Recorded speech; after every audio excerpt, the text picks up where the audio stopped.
ನಮಸ್ಕಾರ ವೀಕ್ಷಕ ಬಂಧುಗಳೇ. ಕಳೆದ 4 ತಿಂಗಳ ಹಿಂದೆ ಕೇಂದ್ರ ಕಚೇರಿಯಲ್ಲಿ ಈ ಮುಂಚೆ ಇದ್ದಂತ ಆಪಾದಿತ ಆಯುಕ್ತ ಏನಿದ್ದಾರೆ ಬಸವರಾಜೇಂದ್ರ ಅವರು ಒಂದು ಪತ್ರವನ್ನು ಕಳಿಸಿದ್ರು.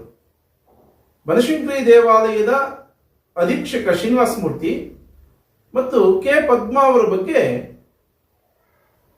ಆಪಾದನೆಗಳೇನಿದೆ ಅದಕ್ಕೆ ಸಂಬಂಧಪಟ್ಟ ಹಾಗೆ ಚರ್ಚೆ ಮಾಡೋಣ ಅಂತೇಳಿ ಒಂದು ಲೆಟರ್ ಕಳಿಸಿದ್ರು. ನಾನು ಹೋದೆ. ಅಲ್ಲಿಗೆ ಹೋದ್ರೆ ಶ್ರೀನಿವಾಸ ಮೂರ್ತಿ ಪದ್ಮಾ ಅಂತ ಹೇಳಿದ ಮೇಲೆ ಶ್ರೀನಿವಾಸ ಮೂರ್ತಿ ಪದ್ಮಾ ಬಂದಿರ್ಬೇಕಲ್ವಾ? ಬರಲೇ ಇಲ್ಲ. ಪದ್ಮಾ ಅವರಿದ್ರು, ಮತ್ತೆ ಇನ್ನ ಕೇಂದ್ರ ಕಚೇರಿಯಲ್ಲಿ ಕೆಲವು ಆಪಾದಿತ ಅಧಿಕಾರಿಗಳಿದ್ದಾರೆ, 5-6 ಜನ, ಅವರುಗಳು ಕೂರಿಸ್ಕೊಂಡಿದ್ರು.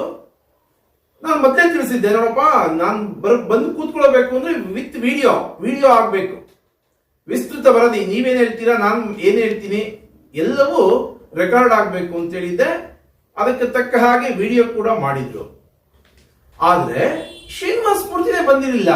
ಏನಕ್ಕೆ ಶ್ರೀನಿವಾಸ ಮೂರ್ತಿ ಬರಲಿಲ್ಲ ಅಂತ ಅಂದ್ರೆ, ಶ್ರೀನಿವಾಸ ಮೂರ್ತಿ ಆ ಆಪಾದಿತ ಆಯುಕ್ತನಿಗೆ ಏನೆಲ್ಲ ವ್ಯವಸ್ಥೆ ಮಾಡಿದ್ರಲ್ಲ, ವ್ಯವಸ್ಥೆ ಮಾಡಿ ಆತ ಏನೇ ತಪ್ಪು ಮಾಡಿದ್ರು ಪ್ರಶ್ನೆ ಮಾಡಬಾರದು, ಅಷ್ಟರ ಮಟ್ಟಿಗೆ ಆ ಆಯುಕ್ತನನ್ನ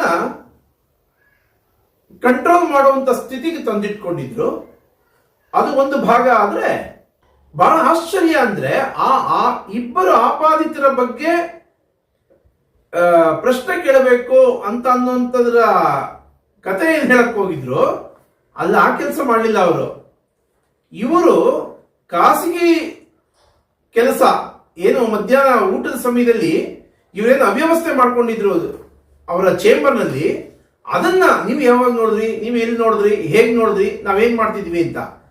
ಅಲ್ಲಪ್ಪ, ನೀನೇನು ಮಾಡಿದ್ರೆ ನನಗೇನು, ನೀನೇನೇನು ಮಾಡಿದ್ಯಾ ಅಂತಂದ್ರೆ ಅದು ಇಲ್ಲಿ ನಾನು ಹೇಳಕ್ ಹೋಗೋದಿಲ್ಲ. ಆತ ಏನೇನು ಮಾಡ್ದ, ಆ ಚೇಂಬರ್ನಲ್ಲಿ ಏನೆಲ್ಲ ಅವ್ಯವಸ್ಥೆ ಮಾಡ್ದ, ಮತ್ತು ಆ ಚೇಂಬರ್ನಲ್ಲಿ ಪ್ರತ್ಯಕ್ಷದರ್ಶಿ ನೋಡಿದವರನ್ನ ನಾಳೆಯಿಂದ ಡ್ಯೂಟಿಗೆ ಬರಬೇಡ ಅಂತೇಳಿ ಮನೆಗೂ ಓಡಿಸಿದ್ರು. ಕೊನೆಗೆ ಆ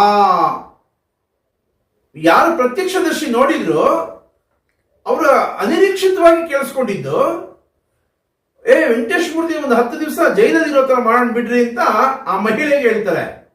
ಅಂದ್ರೆ ಅವರ ಚರ್ಚೆಗಳು ಹೇಗಿದೆ ನೋಡಿ, ಅವರ ಮಾನಸಿಕತೆ ಏನು. ಒಬ್ಬ ಪ್ರಮೋಟೆಡ್ IAS ಅಧಿಕಾರಿ ಯೋಚನೆ ನೋಡ್ರಿ. ದೇವಸ್ಥಾನಗಳಲ್ಲಿ ಇಂಥ ಅಸಹ್ಯವಾದ ಕೆಲಸಗಳು ನಡೀಬಾರದು. ಈ ವಿಚಾರಣೆ ಅಂತ ಎಲ್ಲ ದಾಖಲೆಗಳ ಕೊಟ್ಟಿದ್ರು ಕೂಡ ಸುಮ್ಮನೆ ವಿಚಾರಣೆಯ ನೆಪವನ್ನ ಮಾಡಿ ವ್ಯವಸ್ಥೆಯ ದಾರಿ ತಪ್ಪಿಸುವಂತ ಕೆಲಸ ಮಾಡೋದ್ರಲ್ಲಿ ಮುಜರಾಯಿ ಇಲಾಖೆ ನಂಬರ್ 1 ಸ್ಥಾನದಲ್ಲಿದೆ ಇವತ್ತು.